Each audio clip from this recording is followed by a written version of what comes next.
Bismillahirrahmanirrahim. Assalamualaikum warahmatullahi wabarakatuh. Alhamdulillah wassalatu wassalamu ala Rasulillah wa ala alihi wa sahbihi wa man walah wa ba'd. Teman-teman, tanpa kecuali yang pertama kita mengawali dengan bersyukur kepada Allah Subhanahu wa taala yang telah memilih kita untuk berada di tempat ini guna mempelajari sebagian dari tuntunan agama kita. Semoga keberadaan kita yang terpilih oleh Allah berada di sini di tengah kesibukan beraktivitas memberikan keberkahan lebih kepada kita semua dan mengantarkan kita pada kebahagiaan yang menyukseskan. Itulah kuncinya kenapa di setiap pembuka itu seringkali ada keluar kata Alhamdulillah. Jadi secara psikologi ketika diteliti, syukur itu lebih sering menghadirkan kebahagiaan. Nah, sekarang yang kurang dalam kehidupan itu seringkali adalah kebahagiaan. Dan kebahagiaan itu diingatkan oleh Allah itu 5 kali dalam sehari. Karena seringkali capaian-capaian, target-target kehidupan kita yang kita kejar itu mungkin bisa didapati, tapi boleh jadi dari setiap hal yang didapatkan belum tentu itu bisa melahirkan kebahagiaan untuk kita. Nah, kesuksesan yang melahirkan kebahagiaan itu disebut dengan falah namanya. Falah. Jadi ada falah, ada fauz, ada fariha, farah. Oke? Ini fauz nih turunannya ada faiz, fauzan, faizin. Itu artinya sukses. Ya. Bekerja sukses misalnya, ya. Belajar sukses, berkarir sukses. Itu disebut dengan faz. Orangnya faiz. Fauzan, faizin. Pemiliknya. Jadi kalau ada yang namanya fauzan, faizin, faiz, faizah. Itu artinya orang yang diharapkan sukses dalam aktivitasnya. Tapi kesuksesan itu belum tentu melahirkan ketenangan, kebahagiaan. Tenang, bahagia. Jika ada orang yang dia merasakan ketenangan, kebahagiaan. Walaupun mungkin tidak sukses mencapai apa yang ia tempuh dalam karirnya. Dia punya bisnis, dia nggak sukses. Tapi perasaan bahagia aja, tenang aja gitu. Ya.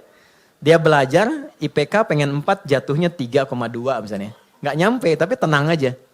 Ya, sukses yang belum tentu didapatkan dari kebahagiaan. Farah namanya. Sifatnya Farhan. Farah Queen, jangan Muhammad Farhan. Ini orang yang diharapkan bahagia dalam hidupnya. Walaupun belum tentu sukses. Oke, pilih mana? Kaya tapi gelisah atau miskin tapi tenang? Kaya tapi tenang, oke. Oh ya, ya, yang malu-malu jawab pengen sebetulnya kan. Oke, nah Allah tuh maha tahu. Jadi nggak harus ditanya, Allah tuh maha tahu. Sebelum dijawab sudah diharapan, sebelum mimpi sudah dibangunkan. Makanya Allah bangunkan kita dari mimpi, naikkan harapan jadi kenyataan. Diingatkanlah 5 kali dalam sehari, ya kan? Padahal mandi aja 2 kali kan. Makan 3 kali. Tapi untuk sukses dan bahagia 5 kali diingetin. Gabungan 2 ini disebut falah namanya. Dan ini, pengingat ini, 5 kali ini tidak pernah berhenti dalam 24 jam. Diperdengarkan di telinga kita. Telinga bahasa Arabnya itu udhun. Jamaknya karena banyak yang punya telinga dijamakkan adhan. Adhan. Kenapa adhan disebut adhan? Karena inilah satu-satunya panggilan di muka bumi yang didengar oleh orang yang masih punya telinga dan pendengaran. Itulah rahasianya kenapa waktu azan itu ada perbedaan di setiap tempat. Coba, kita sekarang di Tanah Kusir misalnya kan. Geser dikit Tanah Abang. Beda kan waktunya kan? Terus Tanah Abang yang di Jakarta dengan Tanah Abang yang di Palembang beda waktu kan? Palembang ada Tanah Abang juga kan? Ada, beda. Terus kalau kita riset, itu semua tempat di bumi waktunya memiliki waktu khusus untuk adzan. Setiap tempat berbeda karena Allah mengizinkan lafaz adzan terdengar selama 24 jam di semua tempat. Dan cuma ini, di mana ada agama yang punya panggilan kesuksesan, kebahagiaan, panggilan ritual, intelektual, fisikal sekaligus diingatkan 24 jam dalam sehari. Dan ini pasti bukan buatan manusia, karena nggak ada satupun manusia membuat sebuah panggilan seperti ini. Mustahil. Nah, ini menunjukkan satu-satunya kebenaran risalah Islam. Tapi poinnya adalah substansinya bukan karena azannya. Allahu Akbar, Allahu Akbar. Oh, sholat nih. Ya. Poinnya bukan itunya. Sholat itu wasilahnya. Dari kata silah, terkoneksi dengan kuat. Yang tak terpisahkan. Kita kumpul sekarang, sifatnya disebut silah. Substansinya rahmat. Kasih sayang, berbagi. Ya. Digabungkan silah dengan rahmat jadi silaturahim. Silah itu artinya hubungan pertemuan yang menghubungkan sifat kasih yang dalam sehingga ketika berpisah itu masih ingat. Bukan saat kumpul. Ya, Mas Dude ketemu Mas Baim sekarang nyapa, senyum, wajar orangnya ada. Itu belum silaturahim. Nanti ketika terpisah masih ingat tuh. Masih mengingatkan, masih WA, masih doain. Ya, masih punya harapan yang bagus, gitu kan? Nah, itu namanya silaturahim. Jadi silaturahim itu nampaknya bukan saat kumpulnya, saat pisahnya. Nah, pertemuan ini melatih kita mengeluarkan aura-aura kebaikan yang terbawa saat kita berpisah. Itu poinnya. Ibadah yang melatih kita terkoneksi dengan Tuhan, dengan Allah, yang ketika kita selesai ibadah itu masih terhubung dan ingat dengan semua petunjuknya, itu disebut sholat namanya. Dari kata silah. Di sholat itu adalah wasilah untuk mengoneksikan kita dengan Allah yang punya segalanya. Yang punya akses Allah. Yang punya rizki Allah. Yang punya kelapangan Allah. Yang punya solusi Allah. Itulah yang menjadikan fitrah kita menyebut namanya saat punya kesulitan kan. Oke, saya sulit, saya telepon si fulan. Saya miss call si fulan, nggak terangkat. Walaupun saya sering telepon dia, WA dia, bikin status tentang dia. Ketika punya kesulitan dia nggak jawab. Yang terakhir harapannya siapa? Ya, miss call saya terhadap Allah. Khairai yarah. May ya'mal mithqala dzarratin khairai yarah. Maka diberikan, ya Allah gimana cara saya terkoneksi dengan engkau? Allah ajarkan lewat sholat. Nah, sholat itu hakikatnya adalah wasilah yang mengantarkan kita pada pemberian Allah. Pemberian itu 5 nanti. Makanya sholatnya kenapa 5 waktu? Karena 5 ini yang kita butuhkan dalam kehidupan. Dan puncak yang 5 ini adalah falah. Falah. Ketenangan kita butuh kan? Makanya di rumah tangga kan yang pertama tenang dulu, sakinah. Mawadah itu nyusul setelah sakinah. Mawadah itu kan harta yang berlimpah yang membuat kita nyaman beraktivitas. Ya kan? Mau jalan ada kendaraan. Di rumah mau ke toilet nyaman. Mau sholat enak, mau tidur enak. Itu mawaddah namanya. Tapi mawaddah tanpa sakinah hampa. Dan sholat faidah pertamanya adalah melahirkan ketenangan. Makanya orang itu kalau sholat yang didapatkan pertama itu bukan jawaban doa. Tapi tenang. Saya ulang ya. Orang kalau sholat kan doa kan? Dalam ruku doa, dalam sujud doa, berdiri dia berdoa. Tapi yang Allah berikan pertama kali bukan jawaban doanya. Yang Allah berikan pertama kali adalah ketenangan yang dihunjamkan pada jiwanya. Makanya baru wudhu aja, aura kita sudah berbeda. Nanti baru berdiri ke tempat sholat saja, rasa sudah lain. Begitu mulai bertakbir, ketenangan hadir. Walaupun kadarnya beda-beda, tapi kita tidak bisa tolak bahwa ada ketenangan berbeda yang kita rasakan gelombangnya saat sholat yang tidak dirasakan di tempat lain. Ya, makanya tempat sholatnya disebut musolla. Musolla itu tempat sholat. Tapi nggak pakai hak di ujungnya ya. Ya, musolla, gini, musolla, gini, ya, atau tulisnya musalla, begini. Ya, kalau pakai hak, musollah begini, tempat orang disolatkan. Oh, oke. Anda bikin di sini musollah, tempat disolatkan tuh. Ya. Oke, musollah, tempat sujudnya, di situ kita sujud, kalau diperluas namanya masjid. Masjid itu tempat sholat, intinya kan begitu kan? Coba masuk masjid dengan masuk rumah sendiri, masuk masjid dengan masuk ruangan kerja, lain gak rasanya? Ada ketenangan tersendiri kan? Ya kan? Ada gelombang yang berbeda ya. Ya? Kenapa? Karena di dalamnya ada amalan pokok salat. Tempatnya aja udah beda. Masuk tenang, salat 2 rakaat, duduk, belum ngapa-ngapain. Bisa ngantuk Pak saking tenangnya. Tidur aja kan? Oke, itulah ketenangan yang Allah berikan pertama kali. Ya? Kenapa kita salat? Karena Allah menginginkan kebahagiaan lekat dalam hidup kita. Baru setelahnya 4 yang lain. Ada jawaban dari doa. Kalau benar sholatnya karena kita terkoneksi dengan yang punya segalanya, yang mustahil pun menurut manusia, itu tidak ada batas menurut Allah. Ya, tidak ada batas menurut Allah. Banyak kisah viral dalam Al-Quran tentang permohonan yang dipanjatkan dalam sholat untuk mengabulkan persoalan-persoalan yang rumit menurut manusia. Contoh, Nabi Zakaria, pernah dengar ya? Baik ya? Nabi Zakaria, istrinya namanya Eliasobat.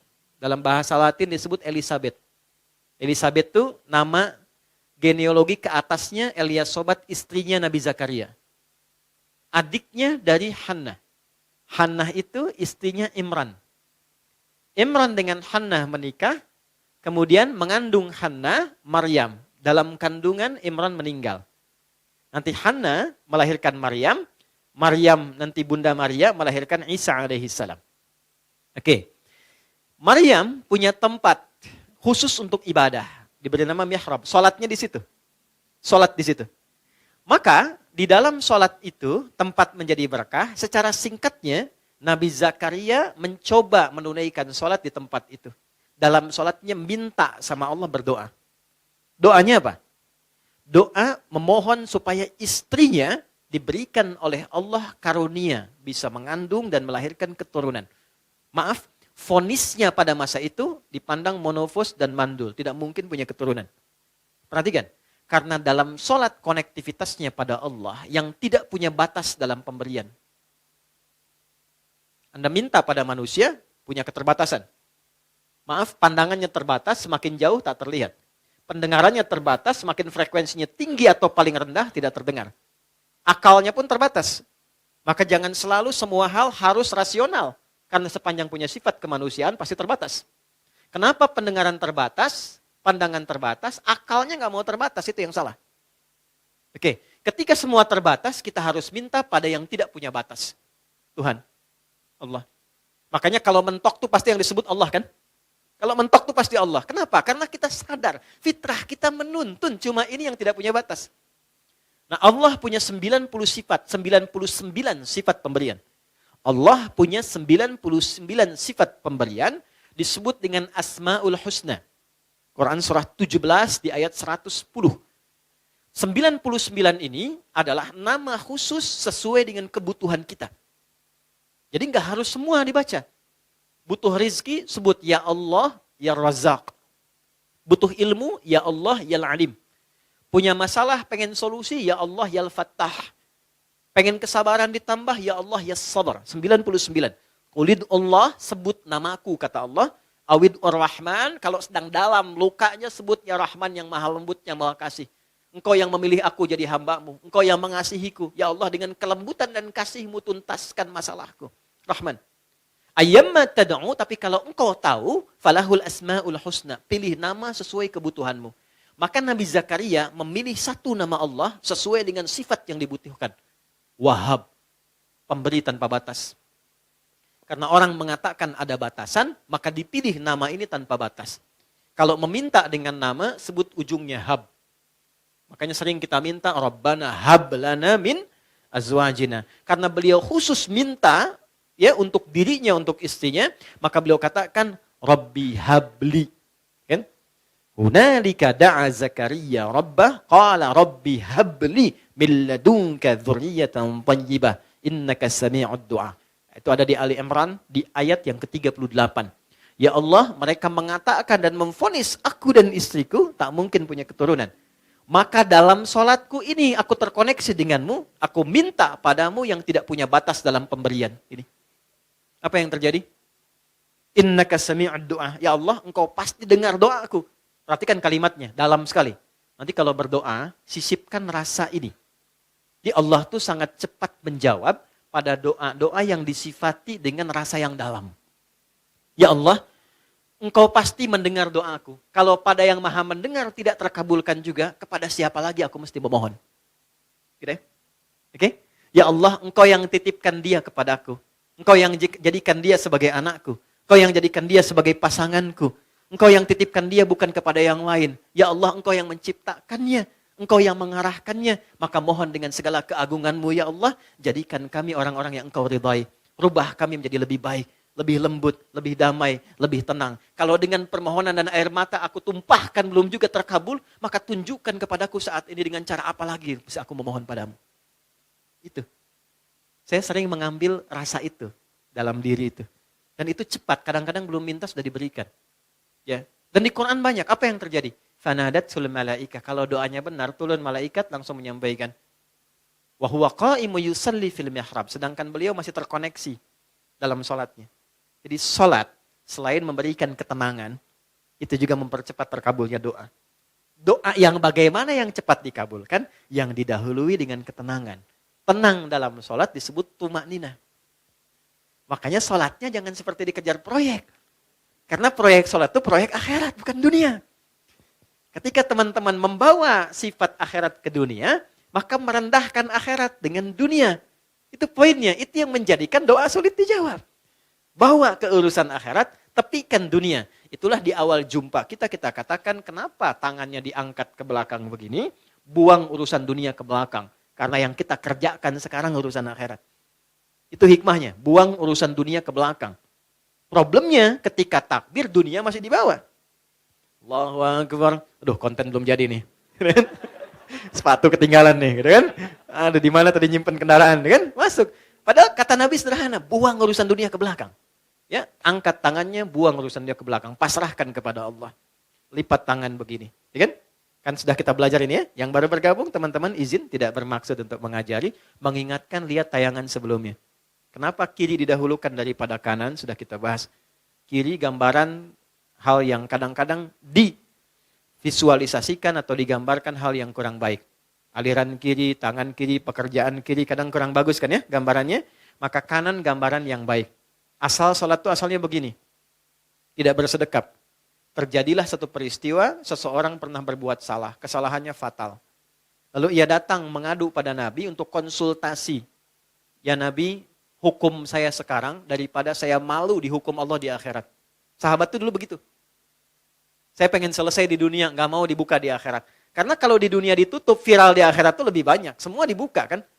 Semua. Sekarang mau ditutup bagaimana? Yang tahu mungkin kita pribadi, teman dekat. Tapi di akhirat semua tahu. Oh gitu Adi Hidayat. Kelihatannya baik.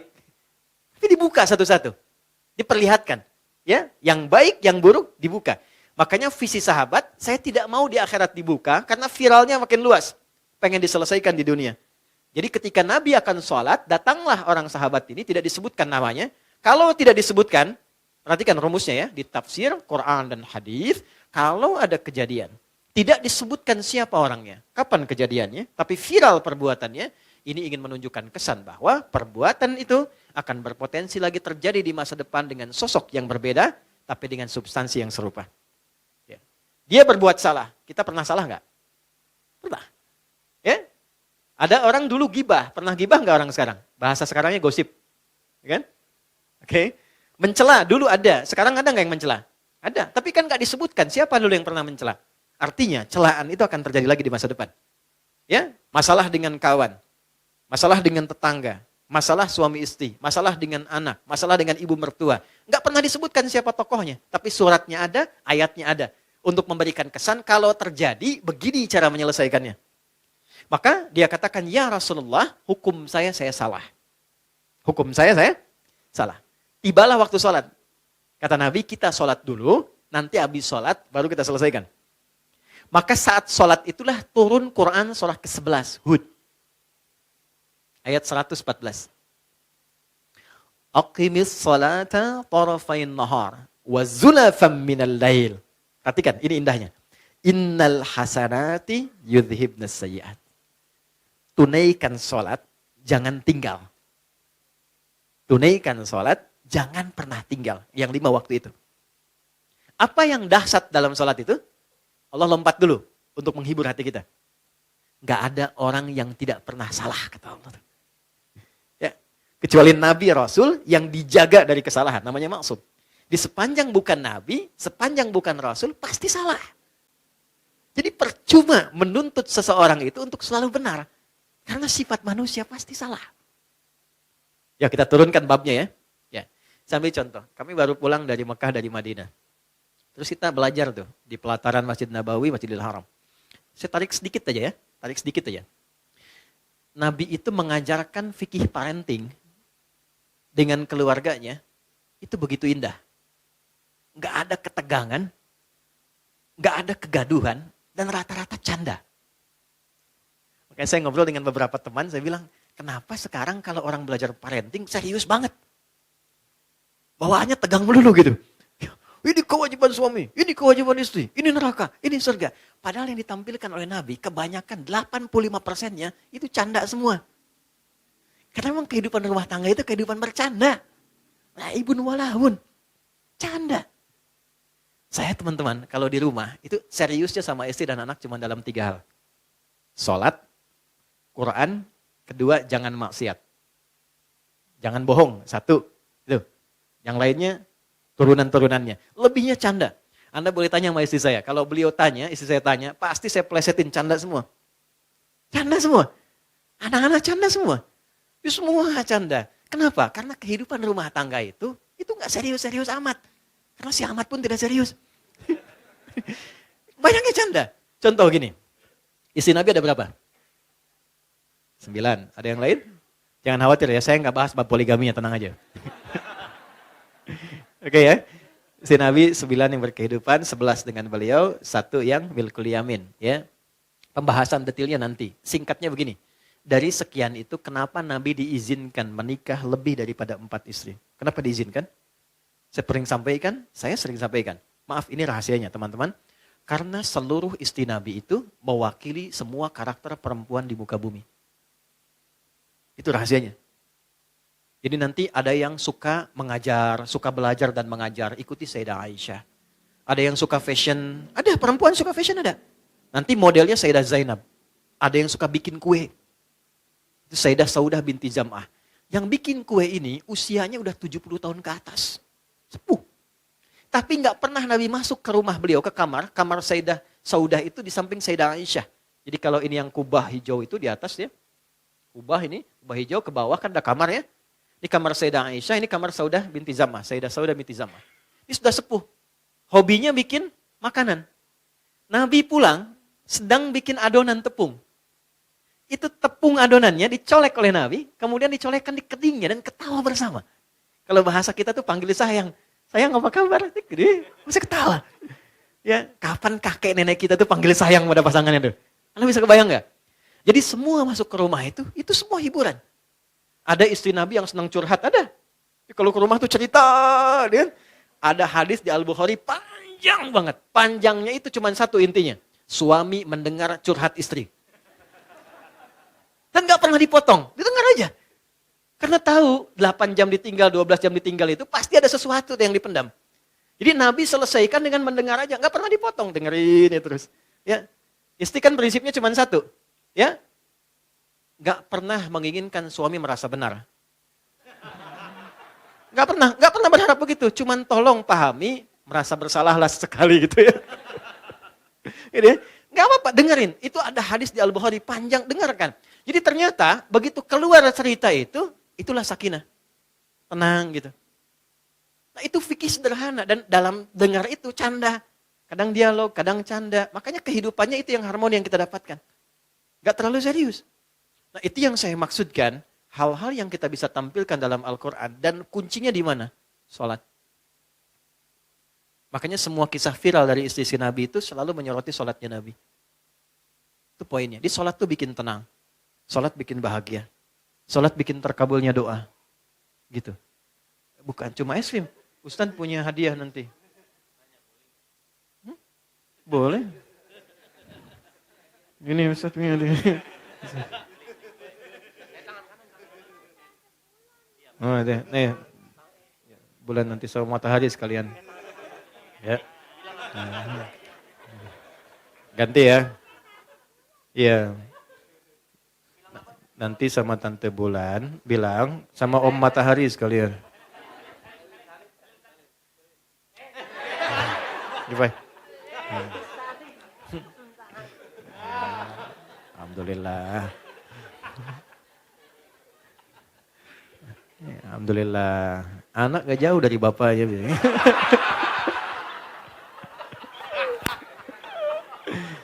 Insya Allah baik. Saya senang anak-anak. Sangat-sangat senang. Jadi saya tuh gak pernah komplain tentang anak-anak. Apa aja. Kalau di kajian ada ini, enggak marah saya. Apa? Karena mereka belajarnya di situ. Itu poinnya. Tolong jangan marah sama anak. Pesan saya, jangan marah sama anak. Sederhana, karena mereka belum dihisab. Anda dihisab. Kan tidak lucu yang dihisab marah pada yang belum dihisab. Kan? Anak tuh kalau salah, Allah nggak marah karena dia sedang belajar.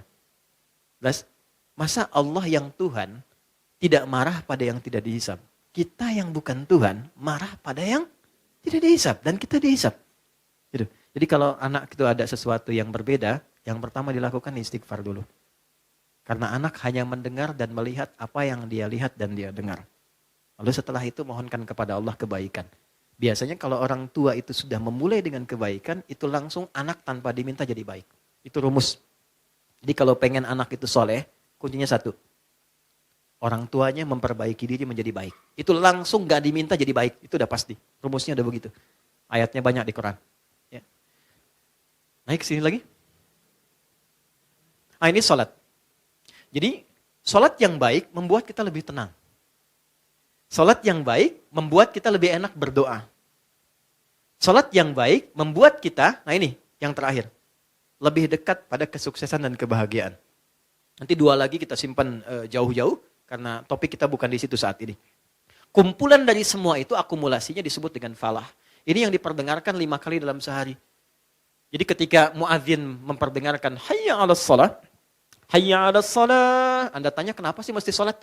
Itu sebelum bertanya, Allah langsung jawab lewat suara muadzin itu. Hayya 'alal falah. Supaya engkau bahagia. Supaya engkau sukses.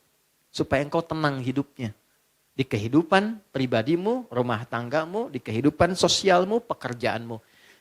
Teman-teman kalau mau cek, keluarkan semua ayat Quran tentang sholat. Semua problemnya tuntas di atas hamparan sajadah. Ya, teman-teman yang perempuan pernah dengar Nabi Yakub gak? Masalahnya dengan anak kan? 12 anak, kasus Yusuf kan? Itu ditumpahkannya di mana? Lihat Quran surah 12 ayat 86 itu. Di atas sajadah. Innama ashku bathi wa huzni ilallah. Aku tuh kalau punya masalah sedikit pun, yang aku tumpahkan, curhatnya, share-nya, tumpahkan di atas sajadahku, kata Nabi Yakub alaihissalam. Jadi begitu ditumpahkan, minimal ketenangan ada, walaupun solusi belum datang. Gak percaya silakan ya, punya proyek misalnya kan, belum jadi nih, ada tantangan, ada problem, bawa lewat sholat, tumpahkan di atas sajadah. Begitu keluar air mata, ketenangan tiba. Ini tenang itu mahal, walaupun proyeknya belum tuntas, tapi ketenangan ada. Nah dengan tenang itu ada kejernihan berpikir, kadang-kadang muncul ide baru dengan proyek yang baru yang menutup apa yang telah kita resapi sebelumnya. Di rumah tangga juga begitu. Kalau ada masalah, curhatnya Allah sudah bentangkan di Quran. Curhatkan kepadaku. Itu bahasa Quran. Karena yang paling aman itu yang ini. Yang menguasai kita. Tumpahkan ke sini. Minimal kalau belum datang solusi, ada ketenangan. Jadi lebih damai. Nanti kalau sudah damai, ditutup masalahnya dengan kita, walaupun belum selesai dengan orang lain. Tapi kita sudah tenang. Jadi kalau muncul masalah baru, sudah ada perisainya. Sudah tenang, sudah enak, sudah damai. Nanti solusi pelan-pelan akan dituntun. Jelas? Halo, kenapa sedih begini? Naik ya? Nah, ini poinnya. Nah pertanyaannya adalah, apakah semua orang yang sholat sudah mendapatkan poin ini? Dulu orang sholat dengan gerakan yang sama, bacaan yang sama, nabi yang sama, bacaan-bacaan ayat dan surat yang sama, mereka meraih apa yang dijanjikan oleh Allah dari semua manfaat sholat. Kita punya gerakan yang serupa, bacaan yang sama, Qur'annya sama, nabinya sama, hadisnya sama. Kenapa? Standar yang telah Allah tetapkan dalam Quran belum maksimal kita raih.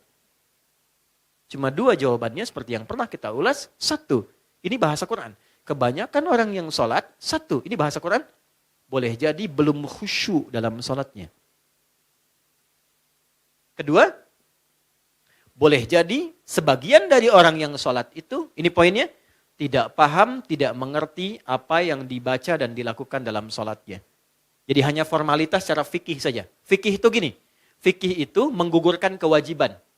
Jadi tidak ada tuntutan mesti paham dalam sholat. Kalau kita bacakan benar secara rukun, benar kemudian secara panduan, awal sampai akhir, keguguran dari kewajiban selesai. Artinya kewajiban selesai ditunaikan. Nggak ada dosa. Tapi kalau kita paham, kenapa mesti takbir? Kenapa kakinya begini? Kenapa tangannya begini? Kenapa doanya ini? Nanti dapat tambahan keberkahan namanya. Namanya hikmah. Hikmah dari sholat itulah yang menuntun kita mendapatkan poin-poin tadi.